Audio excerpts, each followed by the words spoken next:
ఓం సాయిరామ్. 3వ అధ్యాయం మొదలు. మీరు కూడా నాతో పాటు బాబా పారాయణాన్ని చదివిన ఫలితం విని పొందండి. ఆడుతూ పాడుతూ పని చేసుకుంటూ వినేయండి. ముందు 1-2 భాగాల్లో బాబా ఎలా జన్మించారు, వెంకుసాదాస్ వద్దకు ఎలా చేరారు, ఆయనతో పరిచయం ఎలా ఏర్పడింది, ఇవన్నీ చూసాం కదండి. ఈరోజు 3వ అధ్యాయంలో ఉన్న చరిత్రను చూద్దాము. నానావళి వయసులో బాబా కన్నా చిన్నవాడు.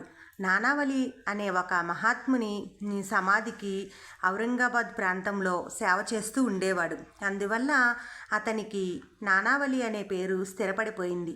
వెంకుసాతో కలిసి పర్యటన చేస్తున్న కాలంలోనే మొట్టమొదటిసారిగా బాబా నానావళి యొక్క కలయిక 1849లో జరుగుతుంది. నానావళి బాబాను అతి చిన్నతనంలోనే మామా అని పిలిచేవారు. సూఫీ మతస్థుడైన ముస్లిం ఫకీర్ రోపన్ షా ఇంట్లో పెరిగి హిందూ మతస్థుడు తిరుపతి శ్రీ వెంకటేశ్వర స్వామి భక్తుడైన వెంకుసాదాస్ చేతుల మీదుగా పెరిగిన ఆ బాలుడు హిందూ మహమ్మదీయ మతాల్లోని మౌలిక సిద్ధాంతాలతో పాటు 2 మతాలలో గల మూఢాచారాలను కూడా బాగా అవగాహన చేసుకోగలిగాడు. వెంకుస హిందూ మతస్థుడే అయినా 2 మతాల్లోని మహాత్ములను, వారి సమాధులను తను వెంట ఉండి స్వయంగా ఆ బాలునికి చూపించి వారి బోధనలను, సిద్ధాంతాలను వివరించి చెప్పేవారు.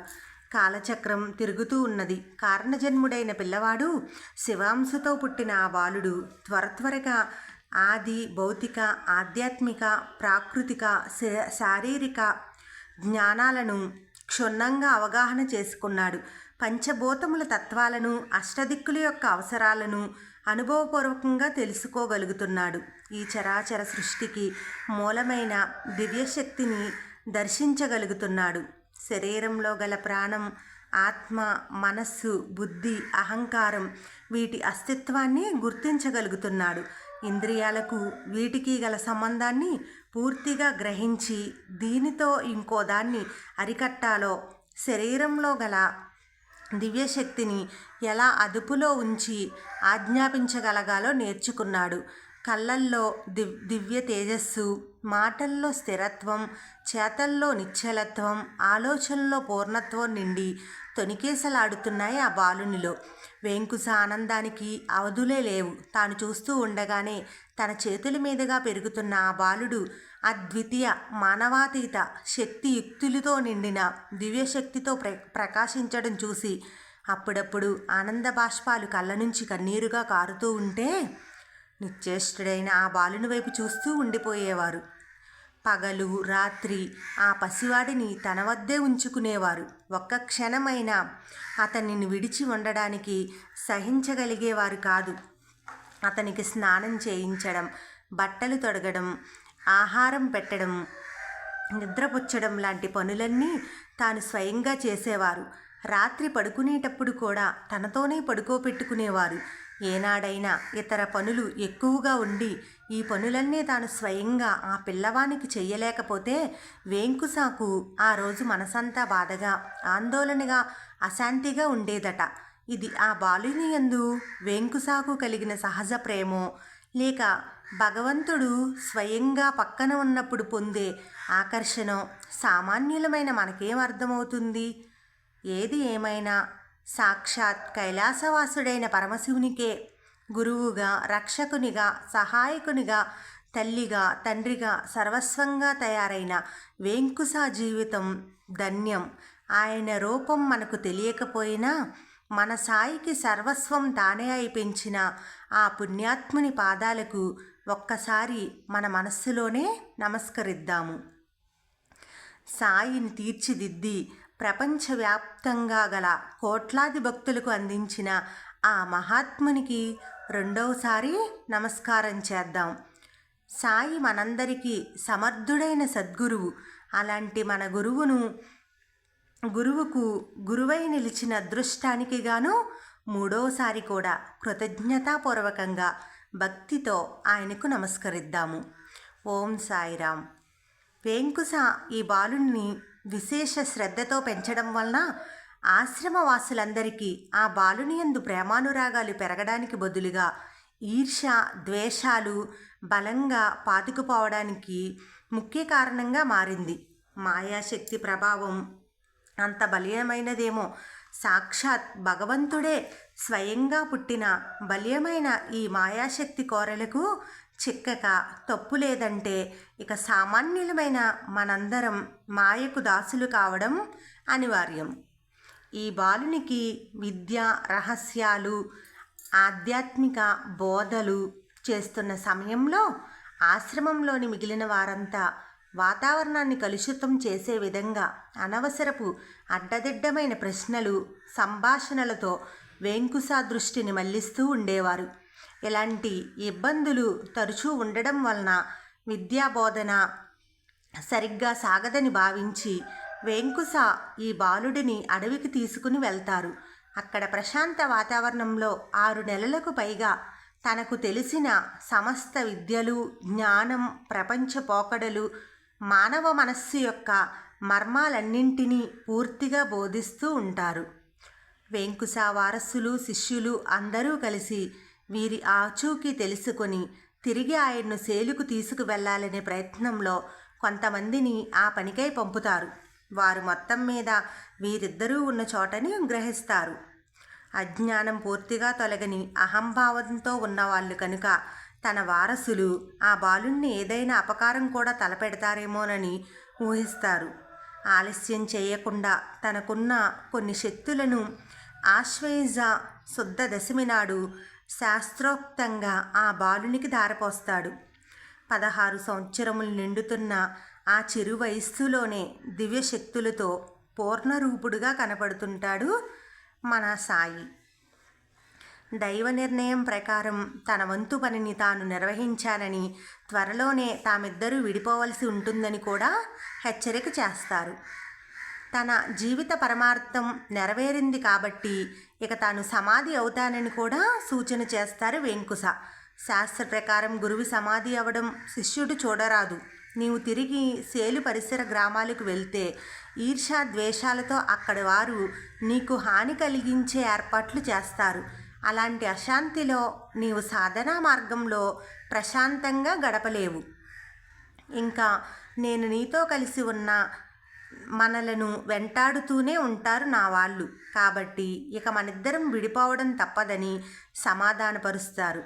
మిగిలిన శక్తులన్నింటినీ పూర్ణిమ రోజున ఆ బాలునికి ధారపోసి వెంకుశ సేలు తిరిగి వెళ్ళడానికి, ఆ బాలుడు గోదావరి నదీ తీరంలో ముందుకు సాగి వెళ్ళటానికి కూడా నిశ్చయమవుతుంది. వీరిద్దరి ఉనికిని తెలుసుకున్న వార్తాహరులు విషయాన్ని సేలుకు చేరుస్తారు. అక్కడి నుంచి వెంకుశ వారసులు వెంటనే వచ్చి రహస్యంగా ఒకరోజు వీరిద్దరి దినచర్యను గమనిస్తారు. ఈ బాలుని కోసమే ఆస్తిని కుటుంబాన్ని ఆశ్రమాన్ని వదిలి వెంకుశ వచ్చారు కాబట్టి రహస్యంగా ఆ బాలుణ్ణి మాయం చేసి తీసుకుపోతే తప్పక తిరిగి తన స్వగృహానికి చేరతాడనే పిచ్చి ఆలోచనలతో వారు రహస్యంగానే ఉండి బాలుణ్ణి ఎత్తుకుపోవాలని ప్రయత్నిస్తారు.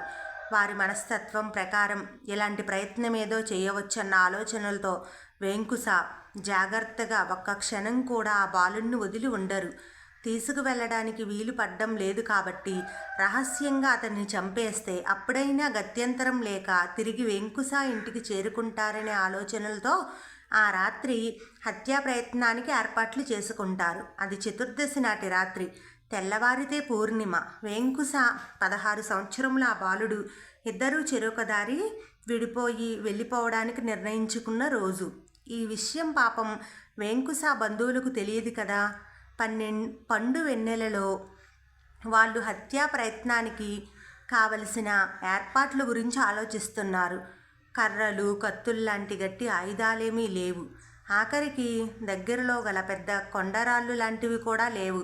చూస్తుండగానే అర్ధరాత్రి అయిపోయింది. అప్పటి వరకు అనేక విషయాలు బోధిస్తూ ఉంటారు వెంకుశ.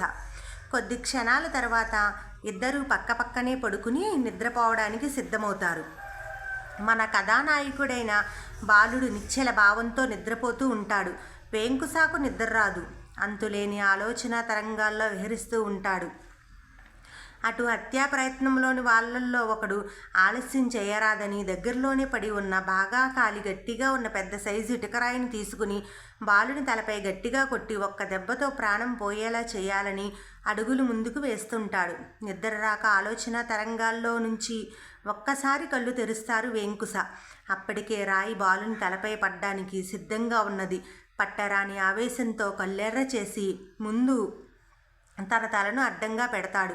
ఇటుక రాతి దెబ్బ వెంకుస నుదుటిపై బలంగా తగలడం వలన నుదురు చిట్లి రక్తం చిందరవందరగా పడుతుంది. అంతకుముందే కాలరుద్రుని వలె మండుతున్న కోపం ఆ దెబ్బ వలన కలిగిన బాధతో మరింత ఉద్ధృతమై శాపవాక్యాలుగా ఆ పుణ్యపురుషుని నోటి నుంచి బయటకు వస్తాయి. ఆ మహాత్ముని వాక్కుల ప్రభావం చేత ఇటకరాయితో కొట్టినవాడు మరుక్షణంలోనే మరణిస్తాడు. కేవలం కొన్ని క్షణాలలోనే జరిగిన ఈ సంఘటనలని నిద్ర నుంచి వెంటనే మేల్కొన్న బాలుడు కూడా గమనిస్తాడు. హత్యా ప్రయత్నంలో పాల్గొని దూరాన్నించి చూస్తున్న ఇంకో ఇద్దరు ఆ కోపాగ్నిలో తాము కూడా బలి కాకుండా దూరంగా పారిపోతారు. వెంకుస నుదుటిపై నుంచి కారుతున్న రక్తాన్ని ఆ పిల్లవాడు తన అంగీ నుంచి గుడ్డను చింపి తుడుస్తారు. మాటలకందని మౌన ప్రేమానురాగాలు ఆ గురుశిష్యుల మధ్య రాజ్యమేలుతూ ఉన్నాయి. మాటలు లేవు కానీ మనస్సులు రెండు ఏకమవుతున్నాయి. నా ప్రాణాలు పోయినా సరే నిన్ను ఈ లోకానికి గురు రూపంలో అందించి తీరుతాను, అదే నా జీవిత లక్ష్యం అన్నట్లుగా వెంకుస హృదయం తృప్తి పడుతూ ఉంటే, నా ప్రాణాన్ని రక్షించడం కోసం తన ప్రాణాన్ని అడ్డుపెట్టిన గురుదేవునికి ఏమిచ్చి నేను రుణం తీర్చుకోగలను అన్నట్లుగా బాలుని హృదయం ప్రతిధ్వనిస్తున్నది. ఈ విధంగా గురు శిష్యుల హృదయాలు ఏకమవుతున్నాయి, భావాలు ఏకమవుతున్నాయి, ప్రేమానురాగాలు లయమవుతున్నాయి. శరీరాలు వేరువేరుగా ఉన్న హృదయాలు మాత్రం మాటలకందని మౌన శిఖరాలపై ఏకమై తన్మయత్వంలో ఆనంద తరంగాల్లో తేలియాడుతున్నాయి. అది నిజమైన గురు శిష్యుల అనుబంధం. వీరి ప్రేమానురాగాలు తనివి తీరా చూసిన ఆకాశంలోని చంద్రుడు ఈ వార్తని బహుశా సూర్యునికి చెప్పాడేమో. పాపం సూర్యుడు త్వరగా ప్రయాణమై వస్తున్నట్లుగా ఉన్నాడు. తూర్పున ఎర్రని వెలుగురేఖల చీరలు ఆకాశంపై కనపడుతున్నాయి. అది గమనించిన వెంకుస ముందుగా అనుకున్న ప్రకారం తమ ప్రయాణాలు సాగించవలసిన సమయం దగ్గర పడుతున్నది కాబట్టి ఇంకా మిగిలిన కొన్ని శక్తులను దారపోయుట కొరకు గబగబా ఇద్దరూ స్నానం చేస్తారు. దగ్గరలోనే ఉన్న నల్ల ఆవు పాలను పితికి సూర్యుని ఎర్రని కిరణాల తేజస్సులో అతి ముఖ్యమైన తన వద్ద మిగిలిన శక్తులన్నింటినీ బాలునికి దారపోసి వెంటనే శాపగ్రస్తుడై చనిపోయి పడి ఉన్నవాడిని బ్రతికించమని ఆదేశిస్తారు. ఆ బాలుడు గురువుగారి కుడిపాదం బొటనవేలుని కడిగి నీటిని మంత్రించి చల్లటం వలన చనిపోయిన మనిషి బ్రతుకుతాడు. అతడు తాను చేసిన హత్యా ప్రయత్నానికి సిగ్గుపడి క్షమించమని కోరతాడు. తన వద్ద గల కొన్ని విలువైన ఆభరణాలను బహుమతిగా శిష్యునికి ఇవ్వబోతారు వెంకుస. అవి తనకు వద్దని తన ప్రాణాన్ని కాపాడి తనకి బదులుగా ఏ ఇటుకరాయి దెబ్బను ఆయన తిన్నారో ఆ రాయిని తన ప్రసాదంగా ఆశీర్వదించి ఇవ్వమని పిల్లవాడు గురువును అర్థిస్తాడు. శరీరం అంతా పులకించిపోగా గురు శిష్యుల వాత్సల్యం పెళ్ళిబుకి రాగా ఆనంద బాష్పాలు కళ్ళ నుంచి జల్జలా రాలుతూ ఉండగా గురువు శిష్యుని ఆశీర్వదించి ఇటుకరాయిని అతడి చేతుల్లో ఉంచుతూ, నా వలనే ఇది కూడా నీకు తోడుగా నీడగా నీ జీవిత భాగస్వామిగా ఉంటుందని అనుగ్రహిస్తాడు. బాలుడు మళ్ళీ గురువుకు చేతులు జోడించి, మీరు అనుగ్రహిస్తే మీ రక్తంతో తడిసిన ఆ గుడ్డముక్కను కూడా మీ ఆశీర్వాదాలతో నాకు ఇవ్వండి, దానిని మీ గుర్తుగా నేను దాచుకుంటానంటాడు. శిష్యుని ప్రేమకు చలించిపోయిన వెంకుస వెంటనే ఆ గుడ్డపేలికను కూడా తన తలపై కట్టి, ఇది నీకు సర్వత్రా సర్వకాల సర్వ వ్యవస్థలందు రక్షగా ఉంటుందని ఆశీర్వదిస్తారు. గోదావరి నది ఒడ్డునే నడుచుకుంటూ కొద్దిగా ముందుకు వెళ్ళమని, ఎక్కడ తన మనస్సుకు ప్రశాంతత కనిపిస్తే అక్కడ స్థిర నివాసం ఏర్పరచుకొని స్త్రీకి ధనానికి దూరంగా ఉండమని శిష్యుణ్ణి ఆదేశించి చనిపోయి బ్రతికిన తన రక్త సంబంధికునితో కలిసి వెంకుస సేలుకు ప్రయాణమవుతారు. 1854 సంవత్సరంలోని మార్గశిర పౌర్ణమి నాటి ఉదయాన్నుంచి 3 రోజుల పాటు గోదావరి నది ఒడ్డునే ప్రయాణించిన తరువాత ఆ బాలుడు కోపర్గాం అనే గ్రామానికి చేరుకున్నాడు. ఒక్కరోజు అక్కడ విశ్రమించి తిరిగి తన ప్రయాణాన్ని షిరిడీ గ్రామం వైపు సాగించి సాయంత్రానికి షిరిడీ చేరుకున్నాడు. ఎవరి దగ్గరకు వెళ్ళి ఆశ్రయించడం ఇష్టం లేక ఊరి వెలుపల గల పెద్ద వేప చెట్టు నీడన ఉండడం మొదలుపెట్టాడు. 1835 సంవత్సరం సెప్టెంబర్ నెల 28వ తేదీ నాడు కారణజన్మునైన కుమారునికి జన్మనిచ్చిన తరువాత గంగాబావ్జుడు దేవగిరి అమ్మల ప్రయాణం ముందుకు సాగుతూనే ఉంది. ఎంత వైరాగ్య భావాలతో ముందుకు నడుస్తున్న భార్య యొక్క బలహీనతను, నిస్సహాయ స్థితిని గమనించిన గంగాబావ్జునిలో మానవత పెళ్ళుబికి వచ్చింది. ఒకసారి ఈ బలహీనతకు లొంగిపోతే అది తన లక్ష్యాన్నించి మనస్సును మళ్లిస్తుందనే భయంతో మనసులో పడే జాలిని, దయాగుణాన్ని గుండె లోతుల్లోనే అణుచుకుంటూ మౌనంగా ముందుకు సాగుతున్నాడు. దేవగిరి అమ్మకు మాత్రం అడుగులు ఎలా వేస్తున్నదో ఆమెకే తెలియదు. కళ్ళు చీకట్లు కమ్ముతున్నాయి, కాళ్ళు తడబడుతున్నాయి, దాహంతో నాలుక పెడుచగట్టుకుపోతుంది. శరీరంలో ఏమాత్రం శక్తి లేదు. తడబడే అడుగులు వేస్తూ పతిని అనుసరిస్తున్నది. అతి కష్టం మీద వారి ప్రయాణం సాయంత్రం వరకు ముందుకు సాగింది. ఒక చక్కని మంచినీటి కొలను దగ్గర గంగాబావ్జుడు ఆగిపోయాడు. అలాంటి నిస్సహాయ స్థితిలో కూడా తననే అనుసరిస్తున్న తన భార్యను వదిలి ఒక్క అడుగు కూడా ముందుకు వెయ్యలేకపోయాడు. మానవత, మమకారపు పొంగు ఎంత అణుచుకున్నా గుండెలలో దాగలేదు. సర్వకాల సర్వవ్యవస్థల్లోనూ తననే త్రికరణ శుద్ధిగా నమ్మి చెరుస్తున్న భార్యను వదిలి పెడితే కైలాసవాసుడు తనకు దర్శనం కూడా ఇవ్వడని ఆయన మనస్సుకు అనిపించింది. వెంటనే భార్యను ప్రేమతో దగ్గరకు తీసుకుని ఆమెకు సపర్యలు చేస్తాడు. ఆమె సేద తీరి కొద్దిసేపట్లోనే గాఢ నిద్రలోనికి వెళ్ళిపోతుంది. ఇంతలో ఒక బంజారీ అటువైపుగా వెళుతూ వీరిని చూసి అది నిర్జన ప్రదేశమని, చీకటి పడకముందే అక్కడి నుండి వెళ్ళకపోతే పులులు, తోడేళ్ళు లాంటి క్రూర జంతువుల బారిన పడతామని హెచ్చరించి తన వెంట కొంత దూరం తీసుకువెళ్ళి ఆ నిర్జనారణ్యంలో ఉన్న ఒకే ఒక కుటీరం తనదేనని, అందులో విశ్రమించమని చెప్పి లోపలికి పంపుతాడు. మరికొంతసేపటికి బంజారీ భార్య బాలింతరాలికి కావలసిన భోజనాది తినుబండారాలతో లోపలికి వచ్చి దేవగిరి అమ్మకు కొంతసేపు సపర్యలు చేసిన తరువాత బంజారీ దంపతులిద్దరూ ఈ దంపతుల కథను శ్రద్ధగా వింటారు. ఆ తర్వాత బంజారీ గంగాబావ్జుడికి, దేవగిరి అమ్మకి ఈ విధంగా బోధిస్తాడు. సాధారణ మానవ జీవితానికి లక్ష్యాలను వేద ప్రయాణంగా నిర్ణయించారు. అవి ధర్మ, అర్థ, కామ, మోక్షాలు. ఈ చతుర్విధ పురుషార్థాలు ప్రతి మగవాడు తన జీవితంలో సాధించవలసినవి. స్త్రీ అలాంటి పురుషునికి సహధర్మచారిణిగా ఉండి ఈ పురుషార్థాలను సాధించేందుకు సహకరించాలి. ఇది హైందవ సాంప్రదాయంలోని విశిష్టత. 3 బిడ్డలను కన్న మీరు వారందరినీ నిర్దాక్షిణ్యంగా వదిలివేసి ఇట్లా అడవిలు పాలవుతున్నారు. మీరు చేస్తున్న ఈ పని మొదటి పురుషార్థమైన ధర్మానికి వ్యతిరేకంగా ఉంది. పరమేశ్వరు సాక్షాత్కారం కోరడం మంచిదే.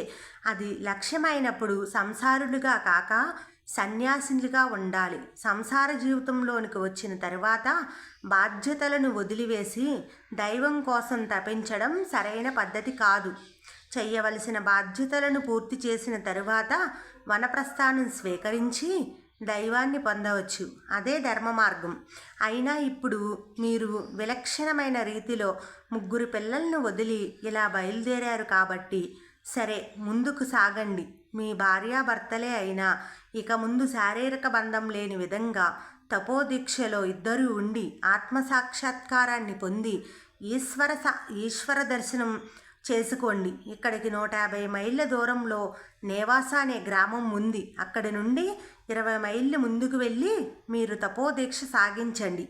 బంజారీ యొక్క మాటలు గంగాబావ్జునికి వేదఘోష వలె వినిపించి ఈశ్వర సాక్షాత్కారానికి చేసే తపోనిష్ట భార్యా సమేతంగా చేయాలని నిర్ణయించుకుంటాడు. ఇంతలో బంజారీ విచిత్రమైన 2 అడవిలో దొరికే పళ్ళను తెచ్చి ఇద్దరి చేత తినిపిస్తాడు. ఆ పళ్ళు తినటం వలన శారీరక బాధలన్నీ తొలగి దివ్యశక్తులు వస్తాయని, ఆత్మదర్శనానికి వారు చేయబోయే తపస్సుకు అలాంటి దివ్య శక్తులు అవసరమని చెబుతాడు.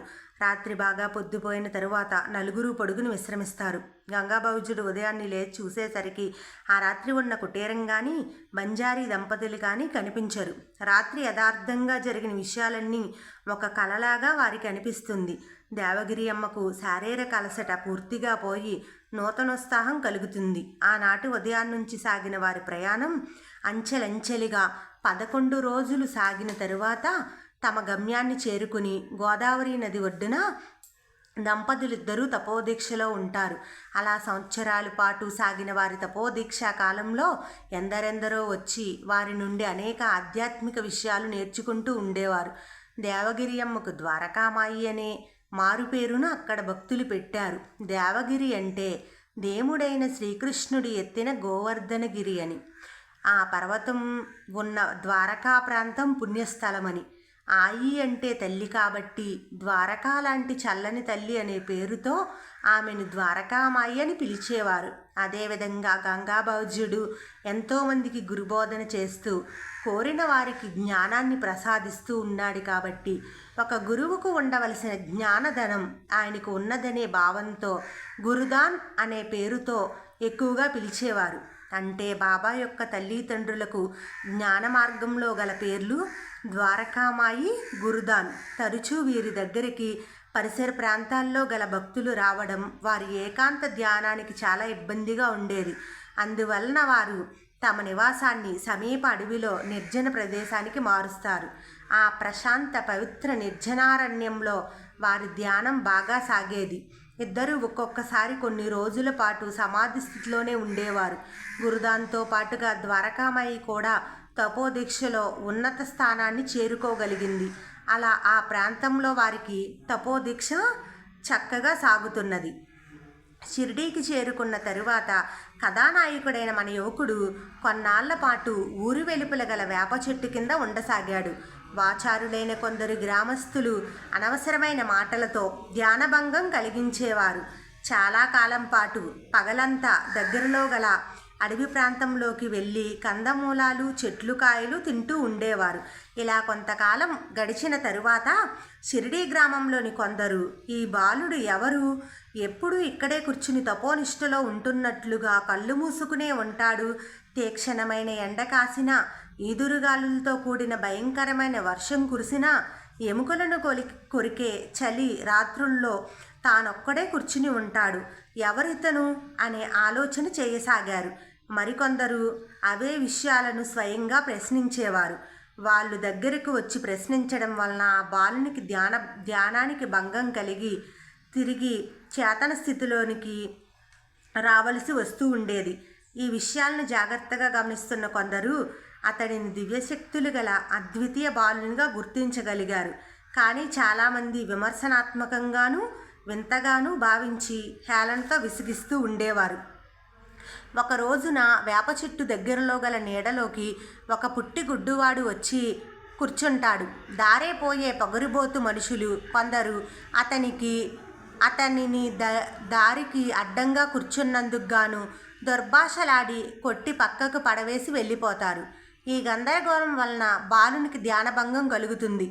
జరిగిన విషయం చూసి జాలిపడి తన దివ్య హస్తంతో గుడ్డివాడి కళ్ళు తుడిచి 2 కళ్ళ కనురెప్పలను తన 2 చేతివేళ్లతో గట్టిగా పట్టుకొని గుడ్డివాడి కంటిపాపల్లోకి తన దివ్య దృష్టిని గాఢంగా ప్రసరింపచేస్తాడు. గుడ్డివాడు కళ్ళు మండిపోయి బాధ భరించలేక పెద్ద పెద్ద కేకలు వేసి మూర్ఛపోతాడు. అతనిని అంతకు ముందే కొట్టి వెళ్ళిన పోకిరీలతో పాటుగా ఇంకా చాలామంది పోగవుతారు. కొంతసేపటికి గుడ్డివాడు తేరుకొని లేవగా అతని కంటికి చూపు వస్తుంది. ఈ విషయం తెలుసుకుని అందరూ ఆశ్చర్యపోతారు. అప్పటి నుండి ఊళ్ళో వాళ్ళే కాక చుట్టుపక్కల వాళ్ళు కూడా అనారోగ్యాలను బాగు చేయించుకోవడం కోసం ఆ బాలుని దగ్గరకు వస్తూ ఉండేవారు. ఈ విధంగా సుమారు 1 సంవత్సర కాలం గడుస్తుంది. ఓం సాయిరామ్. ఇలా బాబా ఎంతమందికి ఆరోగ్యాన్ని ఇచ్చాడో ఆయన చేసిన లీలలను రాబోయే ముందు అధ్యాయాల్లో తెలుసుకుందాము. ఇంతటితో 3వ రోజు పారాయణం సమాప్తం. ఓం సాయిరామ్.